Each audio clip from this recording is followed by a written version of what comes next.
You're listening to the Patriot Nation podcast.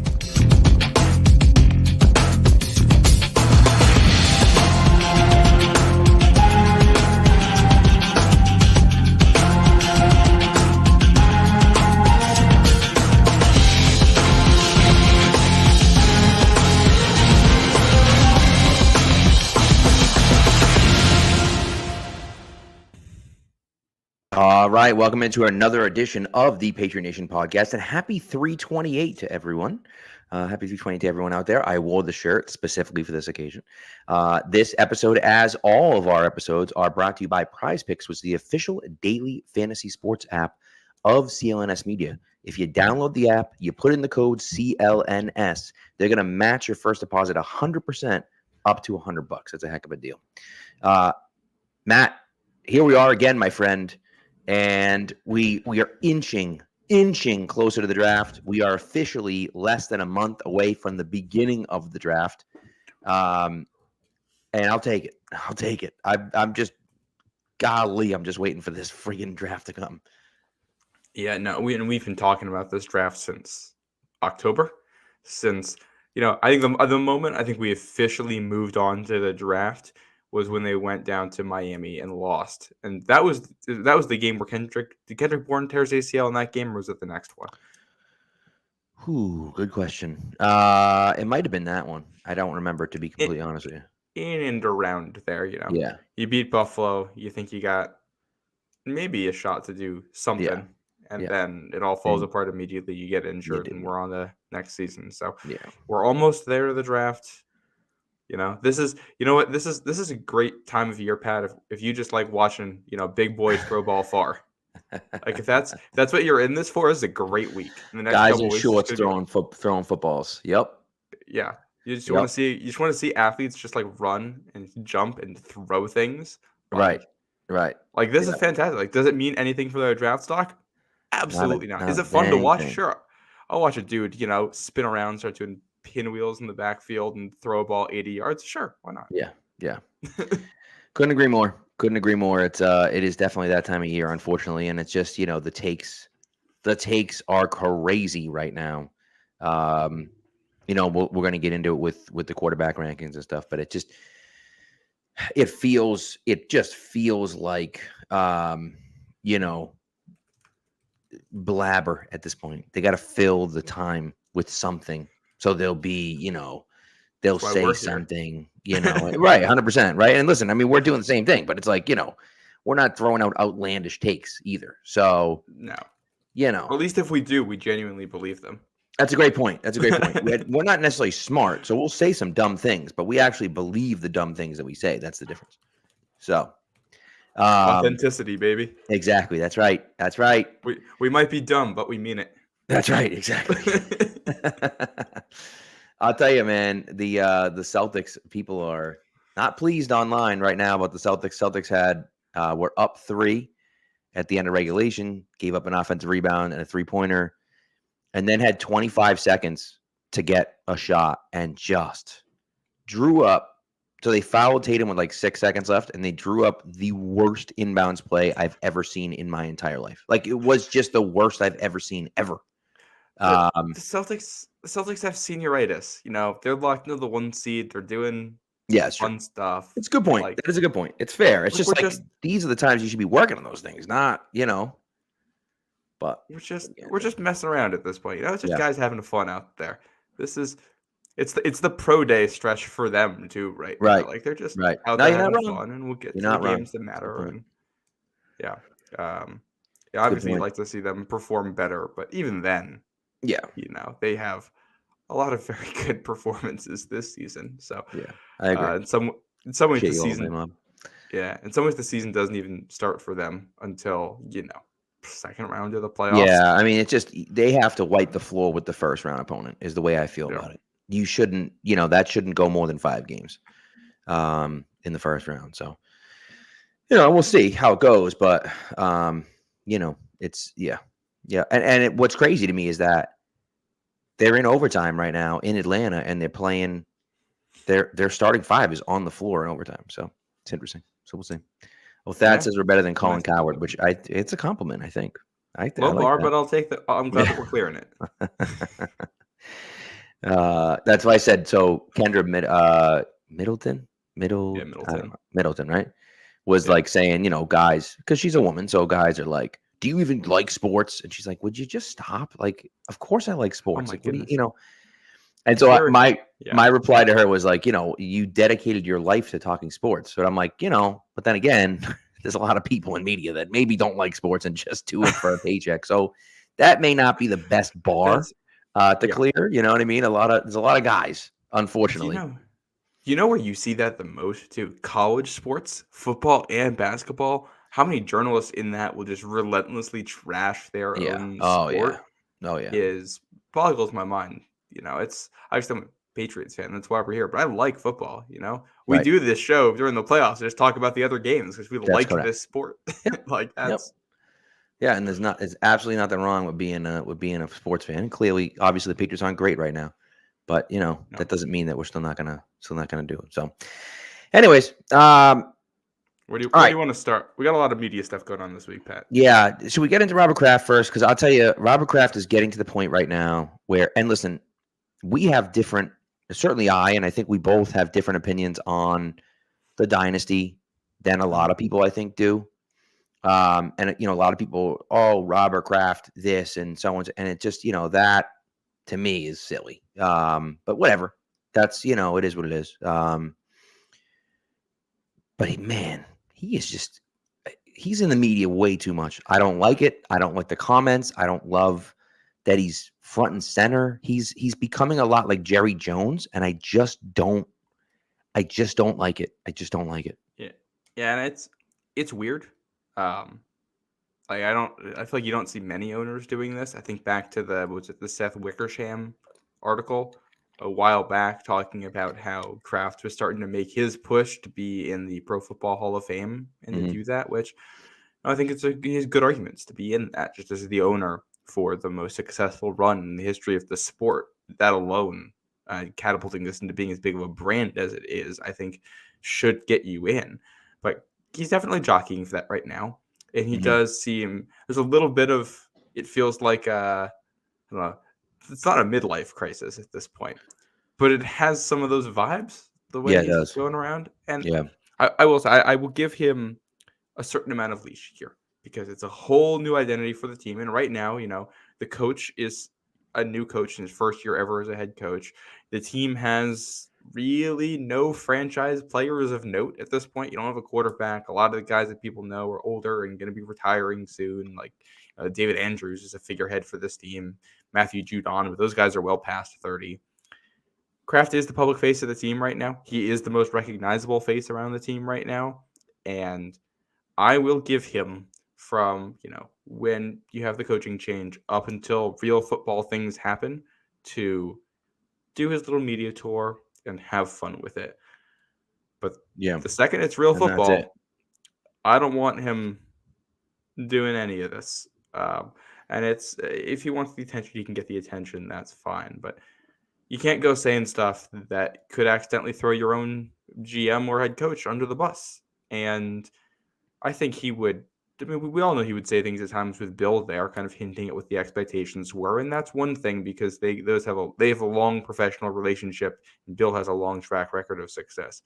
Gerard Mayo's in his first year. You have to handle this situation differently. You have to publicly pronounce having patience behind him and being willing to stand behind him, no matter what happens here, essentially, because of the fact that we don't know what's going to happen, and if you go around and either trash people or hype things up, you can lose the expectations game in a big way. And that really is what it comes down to for me. I mean, it just, James is a good one here. Says that owners should be like Victorian children, seen and not heard. And look, I mean, I just think, for me personally, I didn't like the comment about one way or another, we need a young quarterback in here. I just thought, like, what are we doing, man? And again, and look, my hope is that he's given them the leash that they need. That's what I'm hoping. And I believe that if he says that he's giving them the leash that they need, I'm hoping that that's true. But, the other part of it for me is that what if they're on the clock at 3 and they don't like the quarterback that's there and they're getting a call that says, hey, we want to move out of here and we're going to get a huge package to do it. And Robert's sitting there like, well, we need a young quarterback. So that's the issue I have. You have him breathing down your neck and looking over your shoulder. He's in the war room. He's talking to you. You're talking about it and everything else like that. That's the hard thing for me, right? Gerard Mayo goes out and says, we got cash to burn. Oh, all of a sudden, no, we don't have cash. No. I said we had cash to burn. We don't have cash to burn. We're not doing that. Oh, okay. All right. Whose call is that? And maybe that's Elliot Wolf's call. Maybe it is. And I think I like a lot of what they've done this offseason, but it looks very similar to what the Patriots did a lot of off seasons for a long time. And it was always blamed on Bill. And so, that's where I get upset about it. Well, and here's the thing. I don't think they're being like frugal or cheap right now. I think they're trying to sign guys for contracts that make sense, and they're not going to overextend themselves for guys who don't make sense because what's the point in paying an extra $4 million or $5 million a year for a guy when he takes you from 4 wins to 5 wins? Like, that's not, it might be worth it if you can overpay for a guy who's going to take you from 10 wins to 11 or 11 to 12, where that can make a real big impact for you at that point, not from 4 to 5. And, that's what Calvin Ridley would be doing for this team next year. Correct. And I think I still feel very strongly that a lot of the spending stuff around this team has gotten wildly overblown. Like, Bill himself essentially like rewrote how you like run a football team financially, because he did things in ways that nobody else in the NFL did. He made everybody else start to do things his way because he was so good at playing the salary cap game. The salary cap came in to stop what the Patriots did, and Bill immediately found ways to do it anyway by, being very deliberate with the contracts he would give out.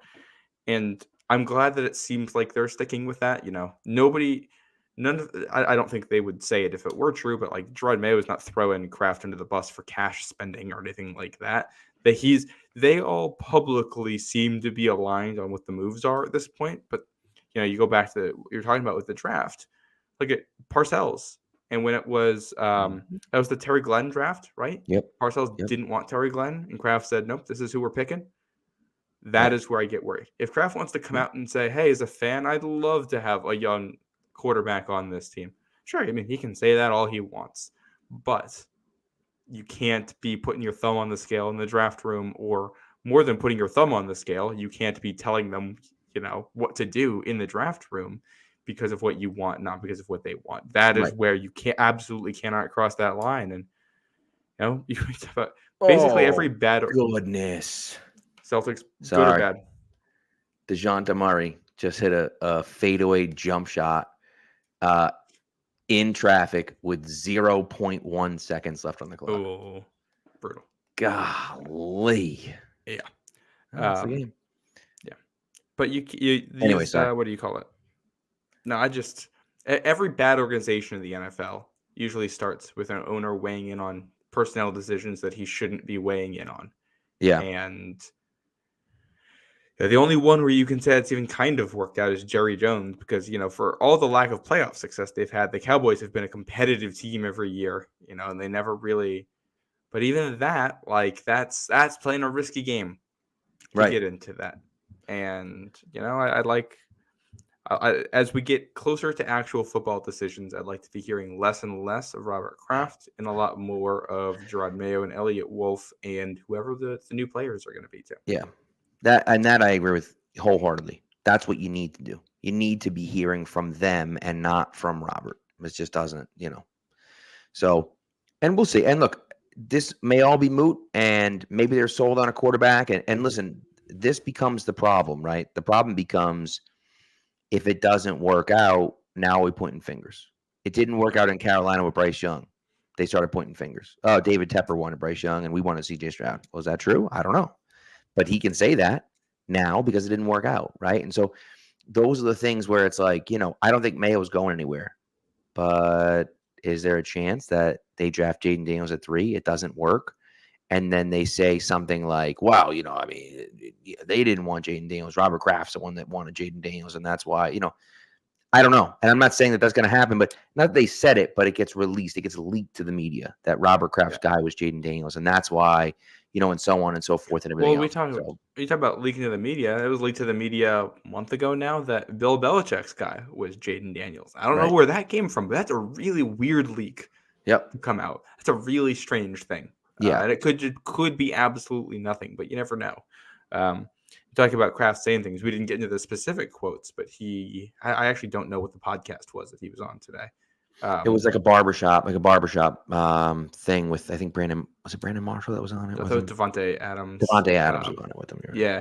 But Devontae Adams was talking about how Jakobi Meyers came in and taught him a lot. And Kraft made a comment in there. What did he say? He said, let me pull up the actual quote. He said, we shouldn't have let him go about Meyers, which I will say sounds a lot worse in just written text than it does in the way Kraft said it on the show. When you actually watch the video, right? Devontae Adams is talking up Jakobi Meyers and how good he is. Robert Kraft kind of comes in jokingly and says, "Oh, we should have kept him." And I don't think he's trying to throw anybody under the bus. He's just saying, "Man, that guy was a good player. I wish we had him." Yeah, but yeah, I think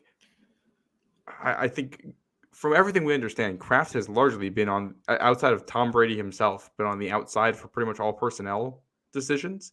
And he talks to the press like he's a fan. And that's, I think, him trying to be relatable. But this is where it's an issue, is that when you say things like that, people will say, okay, well, either you have personnel control, why would you let him go?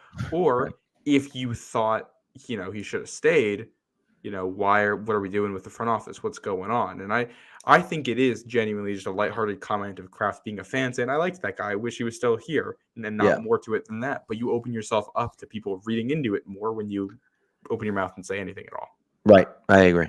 And that's what it comes down to, is that ultimately you have to make that decision.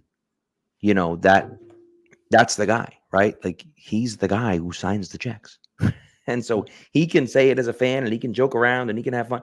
But like, he's the one that's responsible for a lot of decisions, right? And so, and he may only speak for himself and he may only be a fan and everything else, but like, it's hard to justify making the comments of it, right? Like that. And look, and James is right. He said it doesn't see him as a Jerry Jones type guy, and I don't blame him. But but we'll see. So it says I'm pretty sure Kraft only speaks for himself. I tend to agree with that statement. The problem is that when you're the owner of the team, people are going to read more into it than that, as they should, because you're the owner of the team. You don't necessarily get the privilege of making casual comments about the on-field product. Nobody's ever going to read it that way, even if that's what you mean by it. Yep.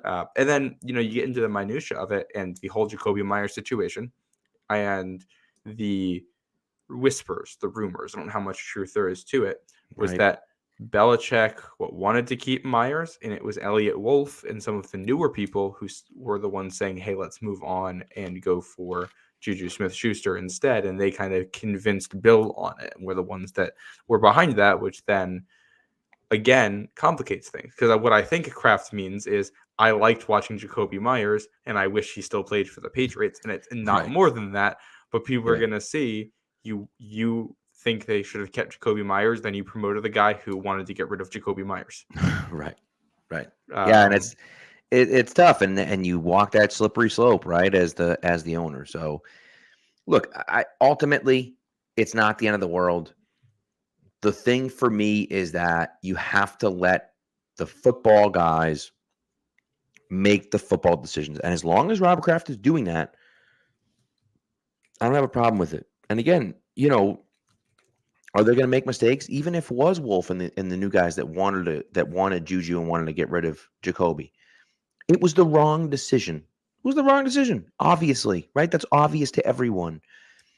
But I don't necessarily hate it. I understand where they were coming from. Now, should they have known about, Juju's knees? Sure. Should they have been able to open up the offense a little bit more for Jakobi Meyers? Sure. But then again, Jakobi Meyers also had Devontae Adams on the team. So like that kind of helps, right? Yeah. So he's not the wide receiver 1, he's the wide receiver 2 or 3. And so that makes a big difference where he's been the wide receiver 1 essentially when he was here. So that's that's the hard thing. And it's, I think on paper, the Juju Smith-Schuster addition made a ton of sense. Obviously now it looks awful, but hindsight is 2020. Let's go back to last year when it happened. And we're getting a guy for less money who had been more productive the previous season, who's coming from a championship team where he was, seen as a leader. He's been a good locker room guy outside of like the first couple of years in Pittsburgh, where I think he had, just learning how to be a professional. Ever since then, he's been nothing but a great locker room guy from everything I've heard. Yeah. And he's a bigger bodied slot receiver who's really good after the catch. And we know, that means you can have a guy in the slot who can do some of your power slot stuff to a degree, but who can also get going after the catch.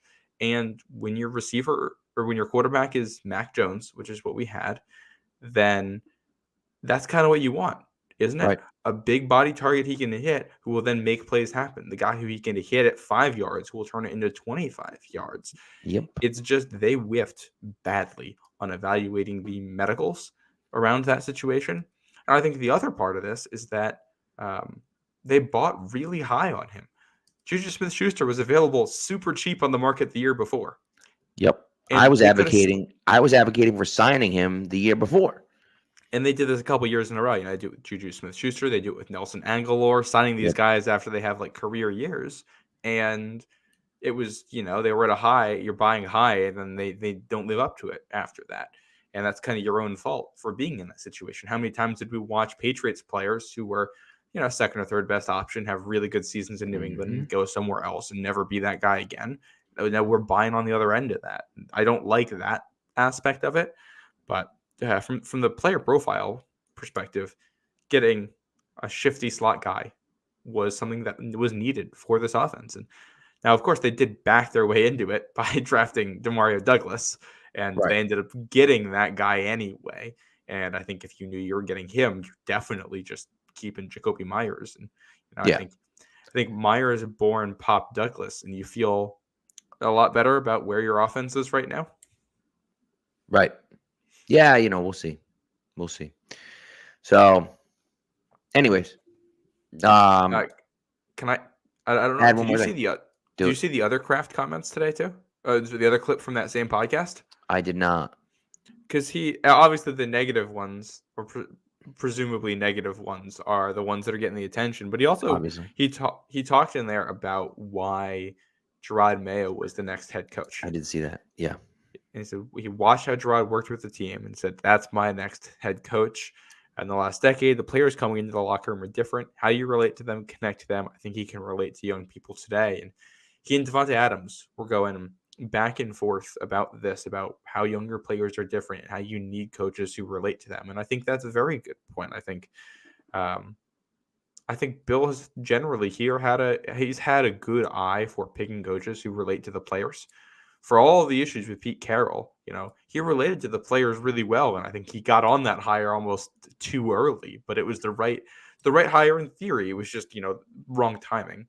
Right. And Bill, famously not known as a players coach, but he was brought in because players on the team loved what he had done in '96 when he was in New England, and still remembered him from that. And he got rave reviews from the defensive back. Ty Law loved that he was coming back. Yeah. And Gerard Mayo is another guy like that. So I think having an owner who really does have a pulse for the locker room, if this hire works out, then I think that's something we'll be talking about here is repeated hires of hiring guys who can really work with players. Yeah, I agree. And he didn't hire Parcells, but Parcells obviously was a very good coach, and then hires Carroll and hires Belichick and now hires Mayo. And so again, I don't know. We don't know what the problem is going to be, what it's going to be with Gerard long term. And you don't necessarily need a player's coach, quote unquote. Mm-hmm. But you do need a guy that can relate to the players. You need a guy like that. And players, and I can just tell you, as a teacher who's been teaching now for 15 years, the kids are very different than they were 5 years ago. They're very different. Now, I only teach 8th through 11. I'm in the high school, so it's not I'm not seeing kids that are 24, right? 22, 24, 25. I'm not seeing any of those kids, but I can tell you kids are very different now. And so we're starting to see some of the matter of fact, I saw someone tweet out, which I thought was so perfect, is like, we're getting all this stuff about Caleb Williams. And the guy was just like, I think Caleb Williams is just like the first Gen Z quarterback we've ever seen, and people don't know how to handle it. You know what I mean? And I'm like, it's not, he's not totally wrong, Yeah, no, and like, I think I'm not going to comment if it's good or bad because I don't think it is a moral thing. I don't think it is a good or bad thing. And I also don't think it matters. These are the players coming in. If you want to swim, then and not sink, you got to learn how to coach them. But you look at the last 20 years and how it's changed, and I think there was a lot more inherent. I think the respect had to be earned a little bit more now by the coaching staff than it was 20 years ago. I think players need to feel like coaches understand them and can empathize with them. And, when you see some of the teams around the league, you got a guy like a Mike McDaniel, who's really good at that part of empathizing with the players and being open and honest with them. Yep. You get guys who will, go all out for you, and you can get a really strong team bond, which we all know is huge. I mean, that's something Bill always pushed for, is having that kind. Right. Although his always came from the perspective of like almost that military perspective of, I have the information, you are the pieces to be moved on the board, and as long as you understand that that's their relationship and understand that you're a cog in this machine, we're going to be fine. As long as you move when I tell you to move and stay when I tell you to stay, it's going to work. And I think players can accept that now, but I think they're more receptive to a little bit more, wanting to know, why are you moving me this way? Or what if I see this? Can I do this instead? Yes. And that's the way they're different. And Mayo has clearly been good at that. You look at how good the defense has been. Well, that's the other part of it, right? Is that the defense, has been very, very good. And obviously Belichick is a phenomenal coach, and he's a first ballot Hall of Famer, one of the greatest defensive coaches of all time, but he wasn't the defensive coordinator. And I guess, in theory, neither was Rob Mayo, but he was essentially the defensive, coordinator along with Steve Belichick. So, I just think I have hope that he's going to be very good. We'll see, but I have hope that he's going to be very good. And to answer, who was it? Was it Gary? To answer Gary's question about Mayo and Wolf having a long leash, I would hope so. I would say you have to give them at least 3 years, at the very least 3 years. Yeah. And it really what it is for me is 3 years until they start improving. I'm not saying we're competing for a championship in 3 years, but I'm saying like you can see the vision. Guys are starting to play well. Things are starting to happen. We're 3 years in. Like that to me makes sense. We'll see. And but that to me makes sense. For me, what the leash is I think 3-4 years sounds about right. And I think it's going to be, you get to draft one quarterback. Mm-hmm. That's usually how it goes. Mm-hmm. And the exception to that is if they draft a quarterback this year, it doesn't pan out, but the other draft picks hit and the team is clearly getting better.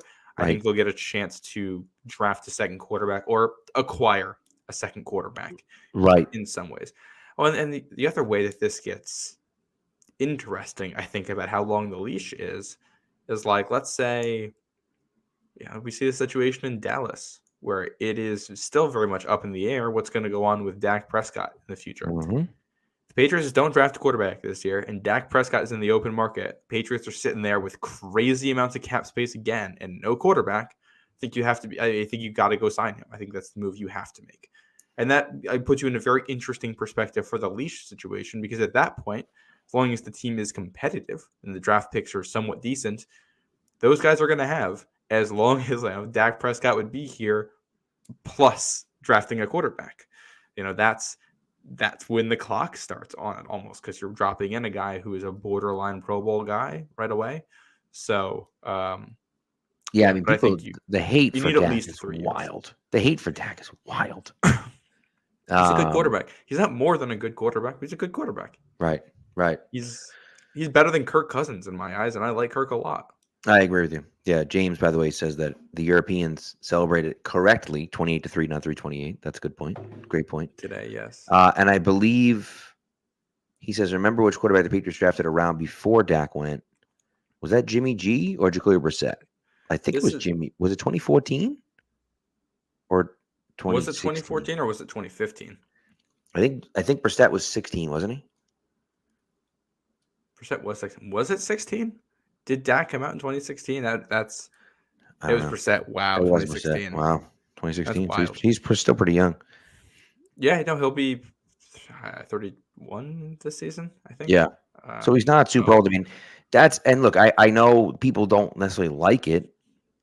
And I guess what I would say, right, is that I would be totally fine. I'd be totally fine if you wanted to make the argument that, we don't need him, or he's, we should be going with a younger quarterback. That's fine. I don't have a problem with that. But if you don't like the quarterbacks this year, and you also don't like the quarterbacks next year, but you trade back this year and pick up some talented players this year, and then you draft, whatever, Travis Hunter next year, but whatever the case may be, right? So whatever you do, you look at that situation, you say, okay, well, now the Patriots are in a good situation. They can bring in a guy like Dak Prescott and have a chance to win the AFC East, right? And I don't have a problem with that. I don't necessarily know if that's what I would do, but I think if you can build a good enough team, look at Atlanta. Atlanta's a great example. Now, Atlanta's playing in a crap division, but still, Atlanta's a good example of a team that, is terrible, right? Was terrible last year. That team sucked last year. But they have the offensive pieces. They have another top 10 pick this year, and they just signed Kirk Cousins. And they are the betting favorite, and absolutely should be the betting favorite to win that division. Yeah. So, if that's the case, and the Patriots can do that this year, and they can develop the young guys and, whatever, because they can't get Drake May or Jaden Daniels or whoever their guy is, they can't get him this year. Next year, Dak Prescott hits the market, and you sign him to a, 3-year, $120 million deal. And it sounds like a lot of money, and it is a lot of money, but it's the quarterback position. It just is, Well, and let's put it in the fuller context here too. If this is what's happening, then that means they didn't draft a quarterback this year. And let's say they do a trade back, which I'll answer Old Man Mob's question here. We can put this on the screen. He asks about, would you rather trade down or stay and take Marvin Harrison Jr. if you're not taking a quarterback at 3? I'm trading down as long as the offer is good. I love Marvin. Don't get me wrong. He's an amazing prospect. This team has so many holes. He needs as many draft picks, high draft picks as you can possibly get. If the Patriots are in a situation where you do a deal with Minnesota, we'll throw that out there. You get 11-23 in a future first. That sets up a scenario right there where you can get a wide receiver 1 and a franchise tackle in the first round of this year, plus whoever you take at 34. That becomes kind of a bonus pick to take somebody who slipped out of the first round, who can help set you up. You address quarterback in free agency with Dak, and you still have 2 first-round picks next year, one of which is probably going to be pretty high because this team's not going to win a lot of games this year. Correct.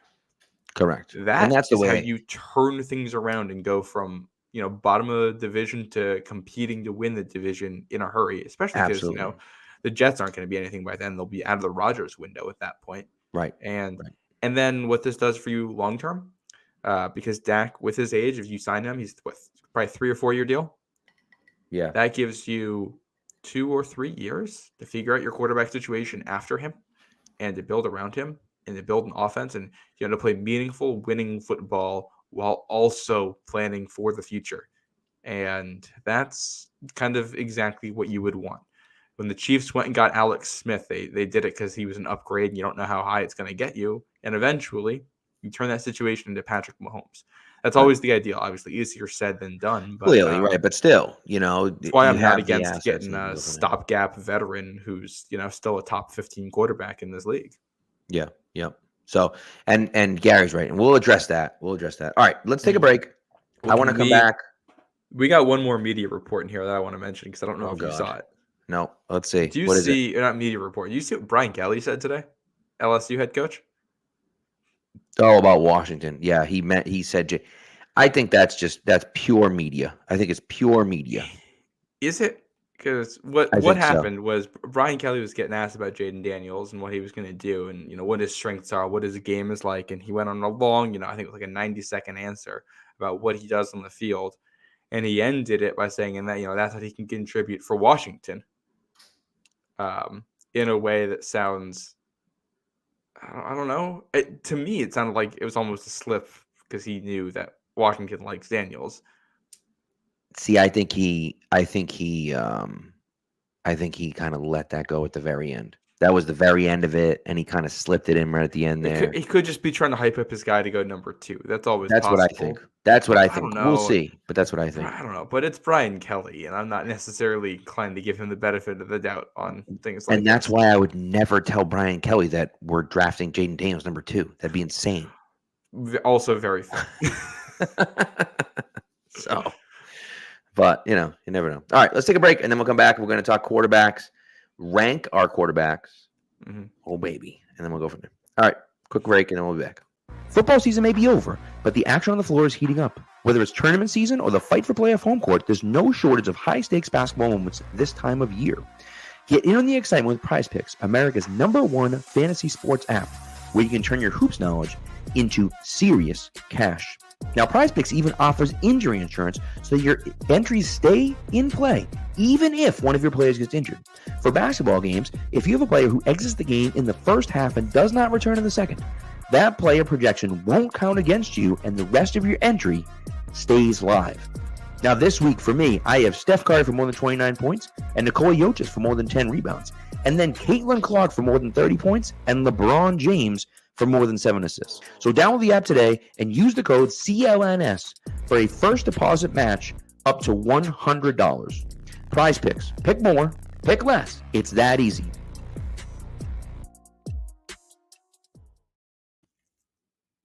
All right, we're back. All right, so let's get into these quarterbacks, and we're just gonna rank them kind of quickly and go through and take a look at what we think, where we're at with our rankings. I think my rankings are going to surprise you just a little bit. Okay. And I'll just say that I think my rankings are going to surprise you a bit, and so that will be fun. So okay, who do you got? I think we both have Caleb #1. Yes. Yeah, and I don't think it's particularly close. I like May, but Caleb has things he has to work on in his game. He's not perfect, but I think he's still probably one of the better guys to go #1 overall recently. Like, I'd have him above Kyler Murray. I'd have him above Baker Mayfield in my rankings, if that's how we're doing it and looking at past guys to have gone there. So it's not quite at the Trevor Lawrence level for me, but he's in that tier for sure. All right, that sounds good. I have Caleb #1. I mean, I don't know how you can't have Caleb #1. By the way, Old Man Mob asked a question about T. Higgins. You don't have to. If you trade for T. Higgins, you can trade whatever you want for T. Higgins. It does not have to be 2 first-round picks. If you sign him to a contract, to like a long-term deal, and the Bengals don't match it, that's when you have to send them 2 first-round picks. So you can trade him for whatever you want. Well, he was straight up franchise tagged, right? I believe so. Yeah. Yeah. So he can't even be signed by anybody else. Like, this is just Oh, the franchise tag doesn't allow you to. No. Can't you sign someone else and then get 2 first-round picks back? No. They changed that rule. Transition tag, and there might be one other tag in there. I don't know. No, transition tag, you get nothing back. There's one. Unless that is the franchise tag, and I'm pretty sure the franchise tag. No, franchise tag. You can't negotiate with guys who are in the franchise tag. They're just back. They don't have control over it. Maybe you're right. Okay, either way. So either way, you don't have to give up 2 first-round picks. You could trade for them, and kind of get whatever you get. So, all right. So, who do you have #2? I don't think this is that close either. I think it's Drake May. I think he has. I will tier this out as I go along, but Drake May to me is kind of in his own tier, but grouped closer to Caleb Williams than anybody else on this list for me. Yeah. I agree with you. I'm in the same boat. I have Drake May #2. I feel pretty strongly about it. I think if he's there at 3, you sprint to the podium. I've changed my mind on that after listening to some very smart people, after watching some extra film. I just think that he has so much. He has so much. He's the prototypical size, the prototypical weight, just everything. And so we'll see. We'll see. Yeah, I think May has to work on some of the fundamentals, like getting some of the basics down. But he's like that. If we were to make a cross sport comparison, he's the guy who could hit a three from anywhere in the gym, and he misses a couple shots or has a couple turnovers when you don't want him to, but he also does stuff that nobody else can do. Exactly. And you're just kind of betting on being able to coach up some of the stuff. I think Drake May is the kind of guy you draft knowing that it might be a 3-year curve before he gets to where you want him to be. You might go through some real growing pains with him, but you take the bet because the payoff. 100%. And I think the big part of it for me is that I'm okay. And I know people are going to think this is crazy, and people have already said it's crazy. If you draft Drake May number 3 and you don't think he's ready to start, don't start him. Just don't start him. I don't care. Mm-hmm. So that doesn't matter to me. Don't start him. Let him sit for a year. Who cares? It doesn't matter. People, well, if you draft the number 3, he's going to play. No, he doesn't. No, he doesn't. He doesn't. If he's not ready to play and your offensive line isn't good enough and your weapons aren't good enough, why throw him out there? Now, if you think he can handle it and he's comfortable with it, then fine. But if you don't, what are we doing? It just doesn't, there's no reason to do it. Here's the thing. If you draft a quarterback at 3, he's going to play at some point in year 1. Yes. That's just, especially because it's Brissett ahead of him. And Brissett's a step up from what they had last year. But, he's a small step up from what they had last year. He gives you some higher floor and more consistency. But it's not like you get a franchise quarterback there. If they draft May at 3 and Jacoby Brissett wins the starting job, we're going to get to week 6 and Brissett's going to throw up a couple picks in a game. And then, all the whispers are going to start and all the calls and the EEI and 98.5 are going to be there. And May will end up getting into that starting job. I think the kind of the floor on that would be like a Jared Goff situation when he was a rookie, where he came in like 2/3 of the way through his rookie years when he started playing. I think you'd probably see something like that with May. Yeah, I think it makes sense. And look, you can always bench Jacoby and put in May. But if you start the season with May and he struggles and you have a guy that can play behind him, you can't bench him. You can't. No, you can't put that back in the box. And so, to me, you start with Jacoby. I mean, unless they show up to camp and May, and whoever the rookie quarterback is so much better than Jacoby Brissett that you just can't justify not playing the guy. Fine. But, I feel like really whoever the guy is, I think he can sit for a year. All right. Who do you got at number 3, sir? Well, I'm gonna start by caveating this with we're a whole tier down now. If I were to give round grades on it, to me, Caleb Williams is a top 5 grade. Drake May is a first round grade.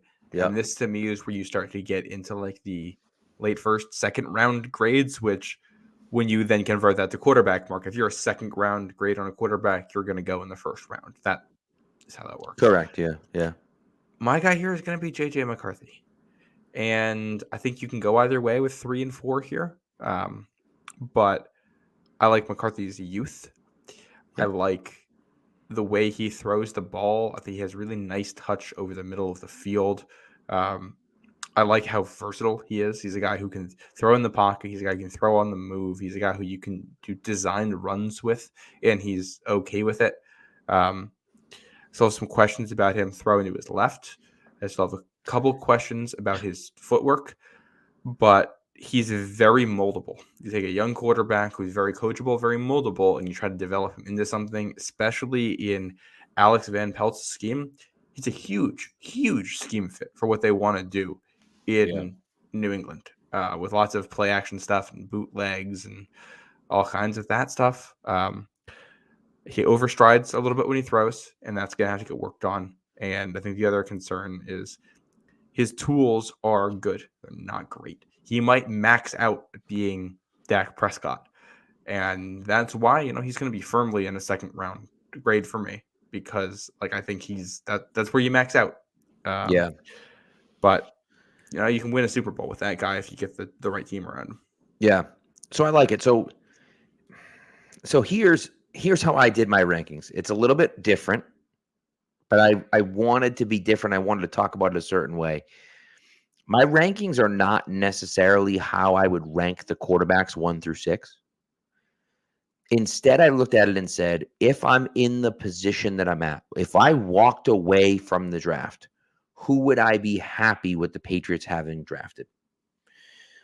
And so the problem that I have with a guy like Jaden Daniels, the reason why he's not number 3 for me, which he would be number 3 for me, by the way, but the reason why he's not number 3 for me is because you're going to have to spend a top 5 pick to get Jaden Daniels. And I want no part of that. I want no part of that.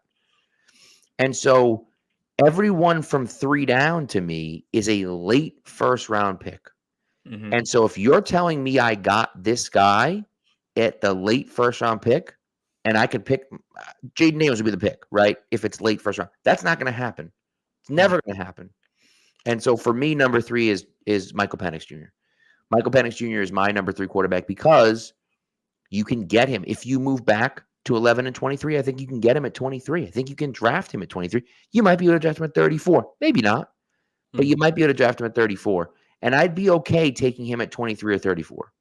I'm not saying that if at 5 or if I trade back to 6, I would take Michael Penix over Jaden Daniels. I'm not saying that.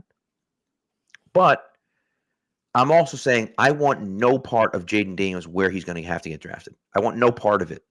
And so he's lower on my list because if the Patriots walk away with Jaden Daniels, I'm going to be upset about it because I don't want to spend a top 5 pick on Jaden Daniels. Now, again, if he ends up at 34, like he had, so what's funny is that I did a mid-season mock and I had them taking Jaden Daniels in the second round. That would be great if Jaden Daniels is available in the second round. I would love that. He's not going to be. So that's Jaden Daniels at 11, and even that I'd be okay with. I wouldn't necessarily love it. I don't love Jaden. I don't know. It's a lot of question marks. We'll get into Jaden Daniels in a minute, but it is. And so James really kind of says it. It's about perceived value, right? And he's not wrong, right? My list is about perceived value and where I would be happy with them walking away with a quarterback. And so Michael Penix Jr. is the guy for me at 3. And so 4, I'll just tell you 4 is J.J. McCarthy for me. So McCarthy, again, I view kind of the same way you do at pick 34, at pick 23, somewhere. I don't believe the hype. I'm sorry, I don't believe the hype. I know people say it. I don't believe it that he's going to go in the top 5. I just don't. Because of the size he is, because he literally doesn't throw to the left. He literally doesn't throw to the left. And so, and it's, I don't see how he gets drafted in the top 10 with that. Trubisky did. I guess. But I feel have we learned, did we learn nothing from any of these guys? Have we not learned from Mr. Trubisky to not trust a guy like that? Have we not learned from Justin Fields to not trust Justin Fields, which is why I have Jaden Daniels where I have him. But the flip side of it is that to not trust that guy. The flip side is that, you draft Mitch Trubisky to a different situation and he might turn out differently. You draft him 100 times, that might work, 20 of those times. I don't know about that. My QB4 here is going to be Jaden Daniels. And I feel if this was just a tape evaluation, I probably have Jaden Daniels as my quarterback 2. I think he probably has the second best tape of anybody out there other than Caleb Williams. Yeah, I can see it. My issue with him is a couple. His age and how long it took him to hit this point with his production is a red flag for me. And obviously there's circumstances around that. Arizona State was not a good situation. And once he got into a good situation, he developed very quickly, which is this is a red flag and a green flag at the same time. Mm-hmm. The fact that once he got into a situation, things came together quickly for him. I really don't like his weight. That's an issue for me. A guy that size, that skinny, he's 6'3", 210. I think I mentioned this on here before, and he was 210 with 10 pounds of water weight. Yeah, 6'4", 210 was Tom Brady, who we all make fun of for being a super skinny dude. And Daniels is a guy who's going to be running in the open field. Obviously, Brady was super durable, but We're also talking about taking a guy in the top 5. And like Daniels, I have questions about his durability, especially with his running style. Like that's his running, his attitude is such a double-edged sword because he's like a great leader. He's a great team player. Super tough. He's so willing to throw his body on the line to get yards and for his teammates. Yeah. And you need him to dial that back a notch. But can he dial that back a notch and still be the same explosive quarterback that we all know? Like that's why he's so good, because he does stuff like that. Right. I think he can. Am I taking that bet on a guy who's a little bit older? I feel worse about it than some of the other ones. That said, I think he's one of the most accurate quarterbacks in this draft. I think he's generally got pretty good footwork. I think he's a really good deep ball thrower in general. I do question the velocity a little bit. It's not bad, but it's just good. Yeah. He doesn't. This is the thing with Daniels. Like he has great speed. Other than the speed, he has a good but not great arm. He's got not very good size. He doesn't have very big hands, as far as I can tell. And you put that all together, and you start to get. He's faster than JJ McCarthy, but you start to get into JJ McCarthy territory. We're talking about a lot of B+ tools in his bag, and when you combine that with him being an older guy and not knowing how much more there is to develop, and also the fact that he played with one of the best. I mean, both Daniels and McCarthy played with some of the best supporting casts in the country last year. It's difficult with the evaluation. So like that's why I'd have him as a second round grade, which means I would have no issue taking JJ McCarthy or Jaden Daniels really anywhere outside of the top 10. I think is where that becomes decent value. Yeah. If one gets traded back to 11 and one's there, totally okay taking them. Right. And I don't necessarily blame that. I don't blame you for that. And I will say I listened to the Athletic Pod with Dane Brugler, Nate Tice, and Robert Mays, and they did their quarterback breakdown. And look, man, I think some of the things they pointed out about Jaden Daniels. First of all, Jaden Daniels isn't 210; he's 190 or 195. Right? That's what he is. Realistically, that's what he is. Right? You can't put on 15 pounds of muscle in 2 months. It's just not possible. So I think that you're looking at 190, 195. And how much can he add to his frame? How much can he really add to his frame, right? He doesn't look like C.J. Stroud looks. He doesn't look like that. He's not big, broad shouldered. He's not. That's not who he is, which is fine. But I worry about how much he'll add on to his frame. So fine. But the one thing they pointed out, and I hadn't seen it, and now I do, every time I watch his tape, that's all I can see, is they said that he drops his eyes. When he runs, he's gone, which is fine, but he's not creating. He's just running, and he's good at it. And so I'm not trying to take that away from him, but he gets to this point where it's like Drake May and Caleb Williams do a really nice job of creating something that's not there. Yes. Right. And so he's creating something that's not there. And so realistically, and I don't know, but like, I don't see that from Jaden Daniels. He doesn't break the pocket and then look to throw downfield. Right. And in their defense, in his defense, Michael Penix doesn't do that either. Like he's not a creator either. He does really nice in the pocket, and Daniels does a good job in the pocket too. But when Daniels leaves the pocket, he's running, and that's fine. That's fine. But it is what it is. And so that's kind of where I'm at. And Space Cat, by the way, like I understand. I get you not buying he's 190. He played at 190, 195 his whole career. Like that's where he's been his whole career. He's a thin quarterback, and I think he didn't number put on 25 pounds in the last 2 months. He just didn't do it. And I think one part of that I think is eye-opening too, is that like pretty sure JJ McCarthy weighed in heavier than Daniels. And he's a thin quarterback, and he's shorter than Daniels is. Right. He weighed in heavier with, mind you, less prep time. Daniels had from the SEC championship until his pro day to put on weight. JJ McCarthy went from a national championship right to the combine and weighed in heavier. So you're gonna be a little bit closer to playing weight there, I think. Yeah. Also, I think I think you look at where Daniels has issues. Like he scrambles to run, he doesn't scramble to pass, and I think defenses will clamp down on that in the NFL in ways they can't in college. I'd also add, I don't think he's the best scheme fit. I don't think he's a bad one. But I think there are other guys, like McCarthy is a much better scheme fit for what Alex Van Pelt has done historically than Jaden Daniels. I don't think he's incompatible.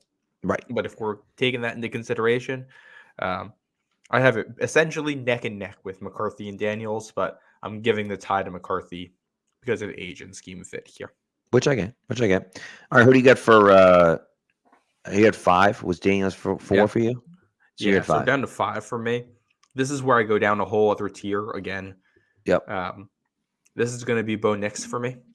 And I think scheme fit, once again, is a big reason for this. Bo Nix is very comfortable throwing on the run. He's very comfortable making every underneath throw in the book.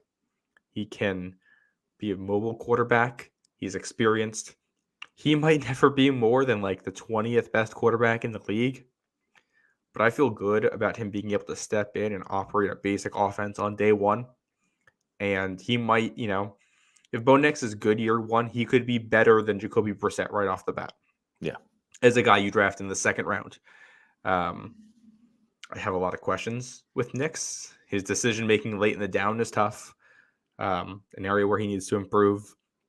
And banking on that improvement from a guy who's played that much is scary, which is why this guy is a third-round grade for me, who's going to go somewhere in the second round in my eyes. Yep. But he seems to have good maturity, and I wouldn't hate throwing a shot this way. I'm not in love with the dude, but I think he's a scheme fit who is good enough to throw a draft pick at. I agree with you. I feel the same way about Nix. Nix is in the same in that at 5 for me or whatever. He's just behind Daniels. Again, different tier. To me, him and Rattler are very close. I have them very, very close. A few people in the chat are saying Rattler. They take Rattler over Bo Nix. The problem that I have with Rattler is that, let's put it this way. Forget about Rattler for a second. The reason why I have Nix ahead of Rattler is because I feel like Bo Nix gives you a competent quarterback. Not sexy. Never going to be a top 5-10 quarterback. Never. Ever. It's never going to be. It's never going to happen. Fine. But if you're drafting him at 34, or if you're trading down from 34 and picking other stuff up, and then you're getting him in the 40s, I don't have a problem with that. I don't have a problem with that. And so that's why I don't mind Nix in that spot. And I would take Nix over Spencer Rattler. I wouldn't be happy with the Spencer Rattler 34. I just feel like we just have no idea what you're getting. His ceiling is significantly higher than Bo Nix's ceiling. Significantly. But do I trust him to get there? No, absolutely not. And so that's the way I feel about it. Yeah. I also like Nix is pretty good at avoiding sacks, which I think helps him too. Yeah. He and Penix are both in that category. I just, I like the body on him. Like, he's bigger. He can run. He avoids sacks. He does all the underneath stuff. That can get you, to be the 27th best quarterback in the NFL. And you go from there. He's a guy who can start for you for a little bit while you figure out the next guy. Yeah. But again, I have a third-round grade on him. He's a day 2 pick to me. Yeah. All right. What do you got for what's the next you got? It's Penix, same tier. Yeah. And the reasoning for Penix being lower than Nix here, I think he's less mobile. He did run a really good 40 today, though. So credit to him there. But on tape, he's less mobile. Generally speaking, he doesn't make the best decisions when under pressure, especially, against NFL-style defenses. I think he really struggled at points with that. You look at production, too. He had a much better supporting cast than Bo Nix did in college. Nix, outproduced him in the regular season there. Penix has injury history. He also has age issues. Yep. he's not as immobile as like a Drew Bledsoe, but he's got some like Ben Roethlisberger in him, where he's just going to kind of stand in there, take hits, and make big throws. And he's going to make some real highlight level throws at the next level. I'm also really concerned that he's going to force some of those, and you're going to get some Mac Jones-esque moments of him just throwing a ball into double coverage and trying to force it to a guy, and everybody's sitting back saying, why would you do that? I think he trusts his arm a little bit too much at times, and at the next level where things are faster and defenses are more complex, I question how that's going to translate. It's a good point. It's a good point, and I can see where you're at with it. I just, man, his arm is so much fun, and he's fun. Really he's more good in the pocket. Like, I like him a lot. That's the thing.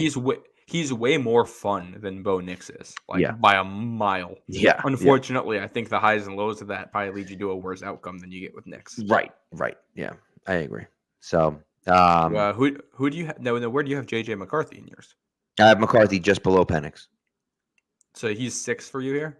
No, I have McCarthy. You had him at 4. I had, because you were talking about him at 3, so I just figured I'd talk about him at 4, and then so I have Rattler at 6. Yeah. Rattler's my 7th. I have Nix at 6 and Rattler's my 7th. Yeah. And I think I really do think we see May and Nix and Penix, like they're all day 2 guys to me. I think the hype about them going round 1 is just hype. Like Nix got round 1 hype like a month and a half ago, but hasn't gotten anything since then. Penix hasn't gotten anything since the Sugar Bowl, Texas. Right. Especially with his injury history. I wouldn't be surprised if Penix is the 7th quarterback off the board, because he needs a very specific team fit. Being a lefty quarterback, some teams are going to take that into consideration. Injury history is going to be off teams' boards because of that, which is tough. So, like, Penix at 34 is a toss-up to me. I wouldn't love it, but I would understand it. Right. If he's on the board at 68, though, which I think is absolutely a possibility. Yep. I like 100%. That a lot. And obviously, if Nix is there, I'm on board with that too at that point. Yeah. In my QB7 here is Spencer Rattler. Mm-hmm. I get how bad the situation was, but some of his decision making is really bad. Like, you're still just betting on the tools with him, and those tools are, in the JJ McCarthy tier probably at this point for a guy who has a lot of college experience. Well, and that's the problem. That's the problem. If he was a redshirt sophomore, if he had 3 years in, then fine. You'd say, hey, he's got the tools, man. But he's not. He's not. No. And that's the thing, So I still don't mind betting on him. I still don't mind betting that he'll get there eventually. But I'm not confident that he'll be there, that he'll ever get there. And so that's the issue for me, is I look at it and just think like, man, he's just not the guy. He's not the guy. Yeah. And someone mentioned Joe Milton. Joe Milton's like quarterback 96 for me in this draft. He just, I think, is it Lazar or Barth that was like, if you need it's Barth. If you need an 80-yard bomb, Joe Milton can throw an 80-yard bomb. If you need a 5-yard out, Joe Milton will throw an 80-yard bomb. He's just like, he's got an awesome arm. He would be so much fun to watch, but he can't play quarterback in the NFL. He just can't do it. Yeah, and there's a reason a guy like him, with those physical tools, who has played as much football as he has, who's been in college as long as he has, is a day 3 pick, and solidly. Right. Day 3 pick, because he throws the ball far. What did I say before? Yeah. Big guy throw ball far. Passes that test. He really passes that test. Unfortunately, it is not the only test, and I think he fails pretty much all of the other ones. Joe Milton equals Michael Bishop. Love it. It's a good comparison. I like that. Yeah. And Mike Larry says, is this quarterback class overrated? I think this is a tough question to answer, because I think you have 2 guys at the top where, Caleb Williams, you feel about as good about becoming a high-level NFL quarterback as you do with pretty much any prospect. Like, he's definitely not bust-proof. But as long as he doesn't get broken in the NFL, I have a hard time believing he isn't going to be at least a decent starter, a Kyler Murray level guy at the next level. Yeah. May, to me, he could be. There's a lot of comparisons for him. He, to me, is very boom bust. It all depends on if he fixes his stuff. After that, I don't think this quarterback class is that good. Where like I said, all the issues I have with J.J. McCarthy and with Jaden Daniels. J.J. McCarthy, I know I've talked him up a lot. I'll talk him down here for a second. He's a guy who, for the most part, hasn't been in a lot of difficult situations. And when he's been in difficult situations, he has a good supporting cast to help him out. And he hasn't been the main guy on offense. So he usually gets higher quality looks in some of those tough situations that he gets put in because the defense isn't necessarily expecting it. Footwork issues. I have questions about his velocity. Like, he can throw the ball hard, but he has to put everything he has into it to get the ball going like that. I don't think he has. He's not the best off-platform thrower. Yeah. Like, he doesn't have what Jaden Daniels has throwing off platform. He just does not have that in his bag. I don't know if he's ever going to have that in his bag. I think this class is overrated. Now, can it be overrated if you have two potential franchise guys in it? I think is another question. I don't think you end up with more than two franchise quarterbacks in this whole draft. Right. That's the other thing. So, all right, this is the question I want to get to because Space Cadet asked it, and I think it's a good question. Mm-hmm. Why are we comfortable taking May at 3 and not Penix? Now, put the injury history aside for a second, because there's injury history with Penix, 2 serious knee injuries on the same knee, on his front knee. That's it. That's an issue, clearly. But put that aside for a second. What you want in the NFL right now, what you want is a guy that can create his own throw. You want a guy where if things are not in structure, he can create his own play. Michael Penix does not do that. He doesn't. He just doesn't do it. He's not good at it. That's not who he is. Nothing wrong with that. I'm not saying that he's not going to be a good quarterback. I'm not saying he's bad because I'm just saying that's not who he is.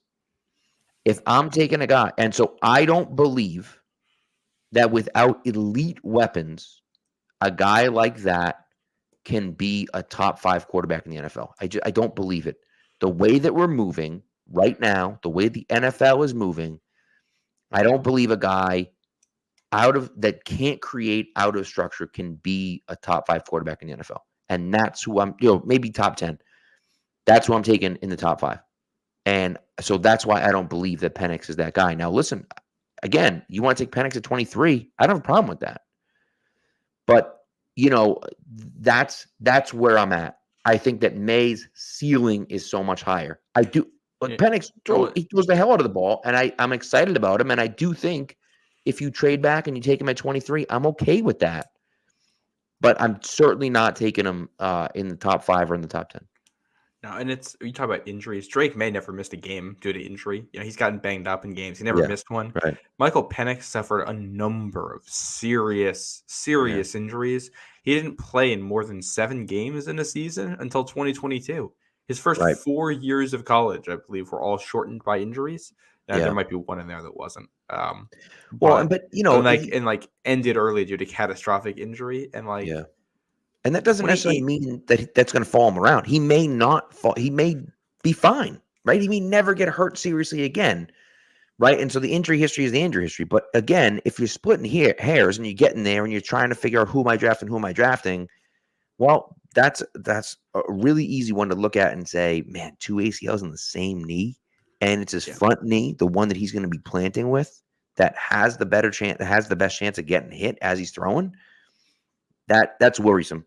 It's worrisome, you know what I mean? And again, it wouldn't stop me from drafting him in the mid-20s. Yeah. But it would stop me drafting him before that. Well, and I think you also look at other contextual things here, like, Drake May stepped in right away in his first year and was an elite quarterback, an elite college quarterback. The first time he actually stepped on the field as a starter, like from the get-go, he was that guy. Penix, in part because of the injuries, took a while to get to that point. You look at when he got to that point was his 5th year in college when he first put up elite production. And it's with a Washington team that has, as we know, a stacked roster and a coach that has, since gotten the best job in the sport there at Alabama to replace Nick Saban. Right. You look at what's going on at North Carolina, and I think one of the things that separates Caleb Williams and Drake May from the rest of the guys for me, both of these guys played in horrid offenses last year schematically. I know Lincoln Riley gets a lot of love, but what they were doing at USC last year is just awful stuff. Guys couldn't execute. The offensive line's not good. And despite all of that, Caleb Williams is incredibly productive. Drake May, there's one guy in that offense that's going to get drafted, and that's Tez Walker. And he's a guy who's seen his draft stock really fall. This year, he only played part of the season. Yeah. So he wasn't even there not most of the years. He missed like a quarter of the season, third of the season. Yeah. So we'll see. If you watch, I've watched a lot of the UNC offenses recently too because of scouting. I watched Sam Howell and a lot of the receivers that have come out of there. You go back 2 years and they had like 3 receivers who were coming out, and just it's the entire offense is they just call like 4 verts on every single play, and there's a whole lot of that, and it's like you're not this. What are we doing? None of this translates to the NFL, and the fact that they were still able to be productive despite the fact that things weren't well designed puts those two in a tier, I think, above everybody else. Yeah, I agree. Well said, I think. Well said, I think. And Drigo Arts FX says, question to ponder. You had May, and I would throw Caleb Williams into this conversation too. May or Williams into the Washington or LSU offense. What do you think his numbers would look like? Heisman. Yeah, or at least close to it. Yeah. I will say, I think Jaden Daniels does kind of, in some ways, uniquely fit what LSU did this year because they had 2 true deep threats, and that cleared out so much space for him. I don't know if May is the same type of guy to take advantage of that, but no, May would do very, very, very well. Yeah, I agree. Yeah. So all right. What do we think? We good to go? Get our takes out? Yeah. All right. I feel good with where I am with this. I think I'm pretty settled on it. Yeah. And I feel the same way. And it's, again, the more you listen to, the more you talk to, the more you watch, you start to pick up on these things. And then, like I said, you hear the, JJ McCarthy can't throw to his left. And I'm like, really? And I'm like, oh my God, he can't. And then, and then I'm like, what was the one that, the Jaden Daniels one where he just puts his head down and run, which is fine. Again, that's fine. But, that's the thing. And look, Patriots Local asked a question about Drake May. He gets happy feet and disappears when the pressure's on. He's not great against the blitz. His numbers drop significantly against the blitz. Is that a product of the offense? Is that a product of him being young and, not understanding that yet? I don't know. I don't know the answer to that question. And we don't know, and and again, that's the issue. And look, that Clemson game, because the, who the heck's the coach? I think Mighty Chaos is his name on Twitter. Mm-hmm. He's Coach fantastic. I'm sorry? Coach Williams, right? Yes, he's fantastic. But he loves Penix and doesn't like May, which is fine. But he uses the Clemson tape. That Clemson tape is awful. It is awful. And he's right. It's terrible. It's a terrible tape. It's the worst game he played all year. It's not even close. And if you watch that, you're like, oh, that's not good. If that's the only tape you watched, you wouldn't draft Drake May in the first 3 rounds, See, so first of all, I want to, from what Space Cadet said about the happy feet, also in Patriots Loco, statistically, Jaden Daniels, I think, is even worse under pressure than May is. And he's more experienced. So that's kind of where you have that differentiator. They're similar. Right. May is a little bit better. And with the youth, you bet on one improving more than the other one would, just from how much football they've played. I am very much on my own on this Drake May take here. I actually came away from the Clemson game a little bit more impressed with him because of the fact that he got beat to hell the entire game. No receivers were open, and he had guys in his face within 2 seconds, like every single time he was dropping back. Yeah. And I thought he tried to hang in there and make plays. He was doing everything he could. They were completely outmatched by Clemson. They were, the other 10 guys on the field were for Clemson or UNC were way worse than the guys Clemson had out there. It was not particularly close. And you still saw some good moments from May. And I think that's, he has to be better against the pressure, but one area where I think he's very good you will see moments where he will identify a blitz and know that it's coming, and you will see him take 1 or 2 steps in the pocket away from the side the blitz is coming from and immediately reset. It's a very quick, identifies the blitz, moves over, sets, now he's looking. And he's given himself a little extra space. And he will do that while also fading away at points. And he does that because he can create more space before throwing the ball, and he can still make those throws while fading away. That's something Jaden Daniels can do too. Like J.J. McCarthy, I don't think can do that. But May and Daniels absolutely can. And May's ability to do that at such a young age, if you can improve some of the other stuff, then he's the kind of guy where, when it's 3rd and 10 and you're playing in Buffalo and you have a gotta-have-it moment, he can create that extra second against a blitz and convert the 3rd down because of it and make that play where, all the other fans are going, oh, we were right there. That, so he can do that to you. Right. And I think that's, so we'll see. And look, no one really knows. I think he can read a defense. I think he can do those things. But again, we don't know the answer to those questions. Nobody knows the answer. My favorite part about all this, and this is my favorite part about all this draft stuff, is that as much as we are guessing and don't know, and as much as, but you get Nate Tice, and you get, for God's sakes, the other athletic guy. Robert Mays or Dane Brugler? No, Dane Brugler, thank you. And you get Todd McShay, and you get, Mel Kiper, and you get all the draft guys. You get all the draft guys together. And then they have different opinions on the guys. Oh, yeah. And then they're pointing things.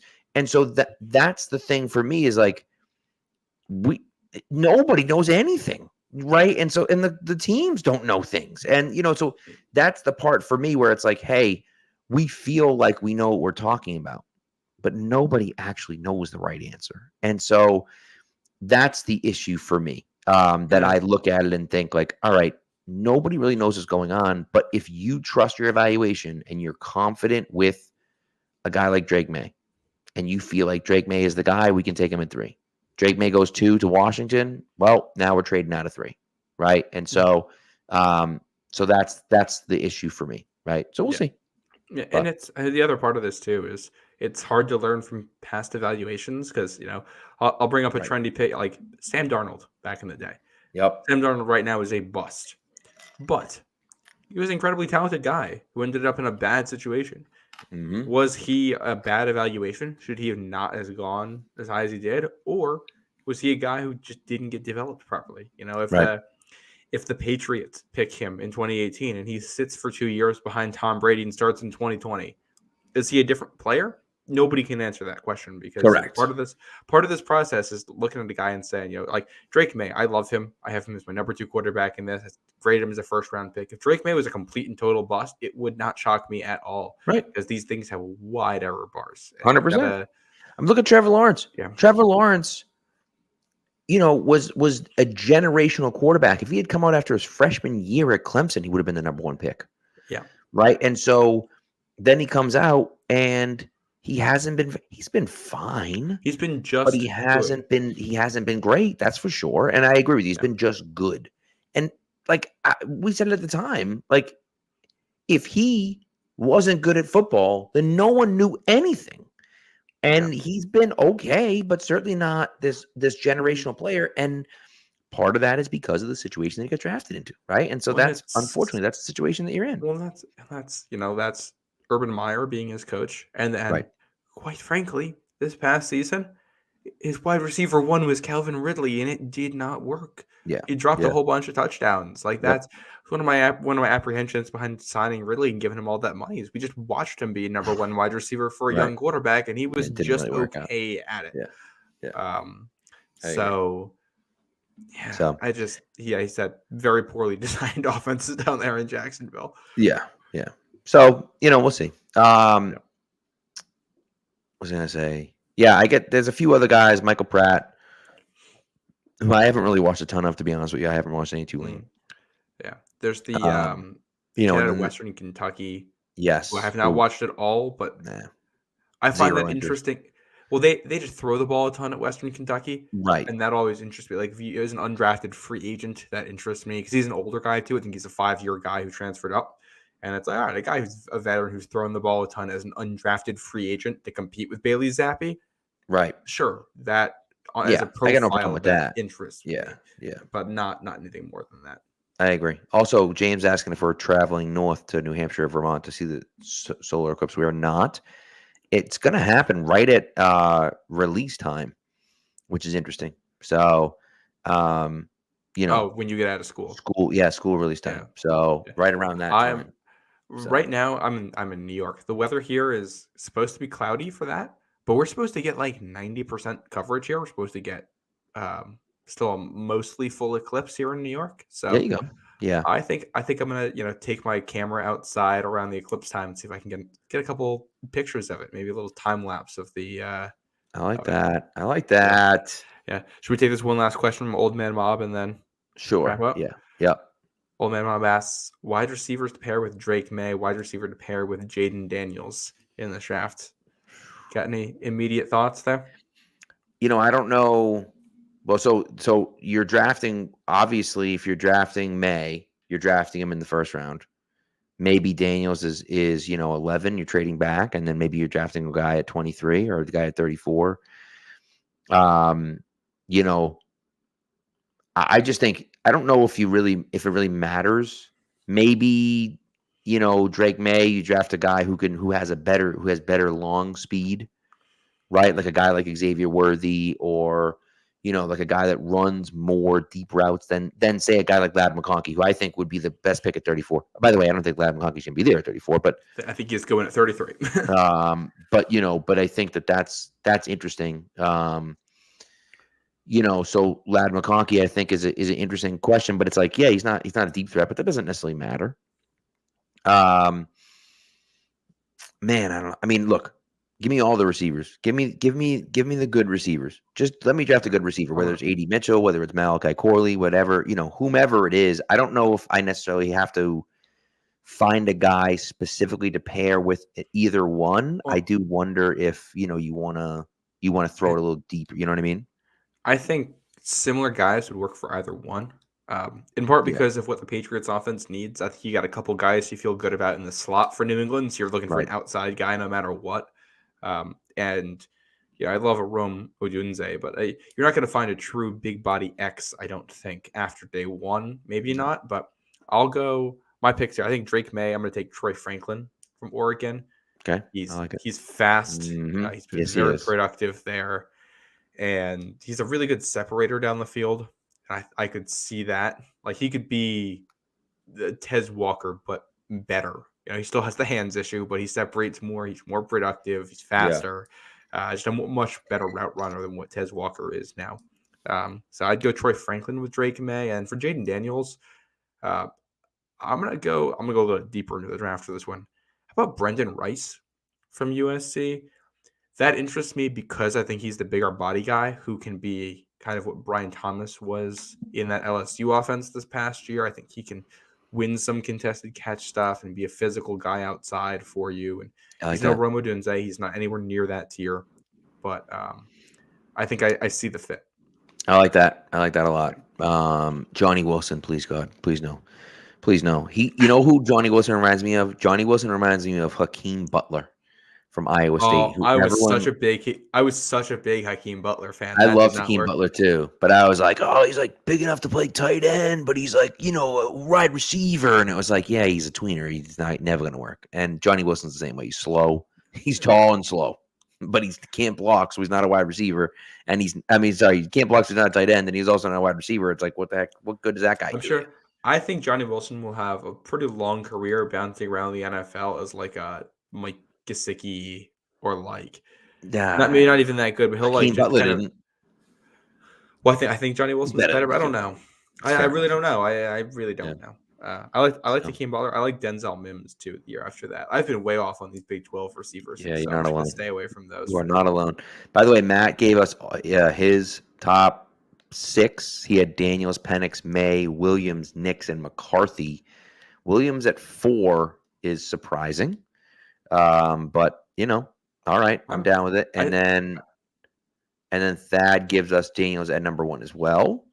Bo Nix at 2, Caleb at 3, May at 4, Penix at 5, and McCarthy at 6. You guys are way too low on McCarthy here because I know like the highlights, but the actual tape on McCarthy it's pretty good. It is like less of it. You have to watch more McCarthy tape than some of these other guys because there's less opportunities. But like that was an NFL style offense at Michigan with Jim Harbaugh there that he ran. Yeah. And that's the one thing. And so I'm telling you, obviously listen to our show, and our show is great. And we appreciate you being here. If you haven't heard the Athletic podcast where they break down all the wide receivers with Dane and, and Nate, it's great. It's fantastic. And, one of the things that Dane talks about is like, you try to get as many NFL throws as you can.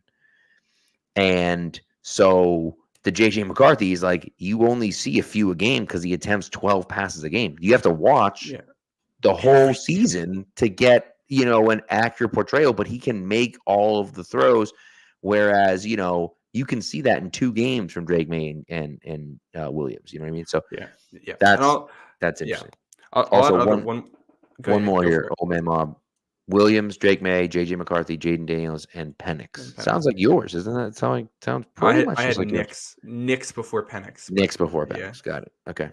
Yeah. Well, and it's like the other thing for JJ McCarthy. Like I think intangibles sometimes get a little bit overrated in this discussion because, especially for the guys this year, nobody has bad intangibles. Like I'm not worried about like Caleb Williams is a leader, Drake May is a leader, like Michael Penix, fantastic leader. They all have really good skills there. I'm not worried about a Ryan Leaf in this year's class or anything like that. But I think JJ McCarthy kind of has taken it to another level. A couple anecdotes on him when he got recruited to Michigan and committed. He immediately started calling other people who were being recruited by Michigan, asking them about like why they wanted to come to Michigan. And if they told him they were coming to Michigan to party, he told them, "Don't come here. I don't want you on my team." Yeah. He only wanted guys who were in it to win. We're talking about a guy who was a pretty highly recruited quarterback who was willing to kind of sit and earn his job and then got put in an offense. Like I understand all the questions about why they didn't lean on McCarthy. They didn't lean on McCarthy because they had the best run blocking offensive line in the country with one of the best running backs in the country and one of the best defenses in the country. They didn't need to expose the quarterback. And he at no point was like, I want to throw the ball more. He was very bought into that. Sure. They had another young quarterback in the building who would get spot reps for some trick plays. And like at no point was he complaining about being taken out for trick plays with stuff for a guy who's like a true running quarterback. All right. Okay. All right, Michigan superfan. We get it. Yes, McCarthy is good. No, I know. I listen, you're not wrong. I agree with you. McCarthy definitely gets more hate from the fans and for people who haven't watched all of the tape. I get it. I understand. And I don't blame you. Like I felt the same way. I'm like, JJ McCarthy, what are you talking about? But then you listen to more things, you watch more things, you're like, okay, I can see it. I have serious question marks again with him. I have serious reservations about him, but he can make the throws. He does the things. He also is smart enough to run the offense. Even if it's a running play, he's smart enough to run the offense, get everyone where they need to go, get into the right play call, and run the offense. Like, not everyone can do that, and he can. And so, look, that doesn't mean he should be in your top 2 or your top 3 or whatever the case may be, but like, he's a second round grade to me. Yeah, he's very firmly a second round grade. But and Michigan played a bunch of games this year where they're up by 3 scores, and McCarthy's only thrown 6 passes in that time because they could go play Minnesota or whoever and just run touchdown, run touchdown, run touchdown, and the game's over. Yeah, right. And like, all right, well, we're done. We'll go home. So you got to watch a lot of him. But the tools are there. And so Mike asked a question about, is he the offense or the guy in an offense? And I think that he is, very simply, he's the quarterback of the offense. That sounds stupid, but he's the quarterback of the offense. He gets everyone where they need to go. He calls the right play call. He makes the right play. He makes the right read. He does what he needs to do. He also is incredibly clutch in those 3rd and 4th down passing situations where they called on him and asked him to make a play for his team. He did that consistently over and over and over again. And so those are the things where it's like, yeah, you have to watch a ton of games to see it because he only attempts 15 passes a game. And, I thought, I'm like, come on, if he was really that good, wouldn't they be attempting, 25, 30 passes a game? But the answer to the question is no, they wouldn't, because that's how Harbaugh played. That's what he felt. And, and that's, and ultimately it won him a championship. Yeah. And we're talking about Jim Harbaugh here also, who's a guy who just loves running the football. I mean, he's talking about it with having Justin Herbert, how he can't wait to be running the football. And Jim Harbaugh is a guy who had Andrew Luck as his quarterback. A truly, not the term gets overused, but a truly generational quarterback prospect. Right. He barely threw the ball more than, J.J. McCarthy has been. Yeah. It's not that massive of a difference. We're talking about passing attempts between those two. And a lot of that is explained by the fact that Stanford played a lot closer games when Harbaugh was there because they didn't have the guys that Michigan has. So, yeah, he's a guy in the offense because the coach always wants that offense to be run first. It's not really a question of quarterback talent. Correct. Yep. And so that's the thing, is that it's like, yeah, I get it. That's not necessary, but this is the way he runs his offense. And again, like you said, someone asked, will he have done it with Caleb Williams? He did it with Andrew Luck, and Andrew Luck was a better prospect than Caleb Williams is. So, well, and with Michigan's season on the line in the Rose Bowl against Alabama, they had pass plays for McCarthy and then designed running plays and then more pass plays. That entire drive was just J.J. McCarthy to essentially knock Nick Saban out of coaching. So now they did lean on him when they needed him. They just really only needed that from him a couple times this season. Yep, agreed. All right. Yeah. Let's get into our final segments here, right? Let's do it. Do trivia first. And then we'll do this week in sports history. All right. Last week's trivia question. I gotta pull up my document here. Yes. This was a good one. Last week's question: which Patriot wearing number 21 caught Brady's first 3 completions to start his game-winning drive in Super Bowl 36? That was J.R. Redmond. Matt Manito on that one yet again. The legend there, Matt Manito. I don't think he's in here tonight, so somebody else might have a chance at getting the trivia question. I don't know if he still is, but he was.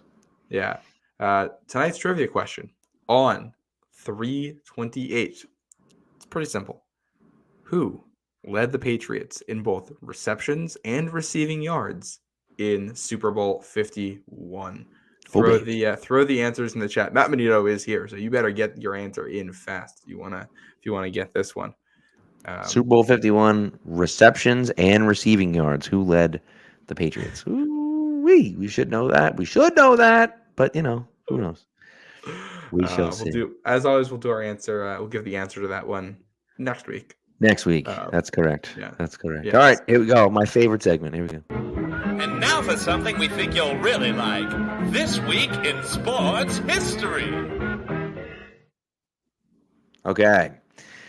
You want to go first? Or you want me to go first? I'll always go first if you're giving it. Do it. I have 2. All right. On this day in 1972, Wilt Chamberlain played his last pro basketball game. There you go. How about that? So on this day, March 28th, 1963, the AFL New York Titans become the New York Jets. Stayed in the AFL for the time being, of course, but became the New York Jets from the New York Titans. And so there you go.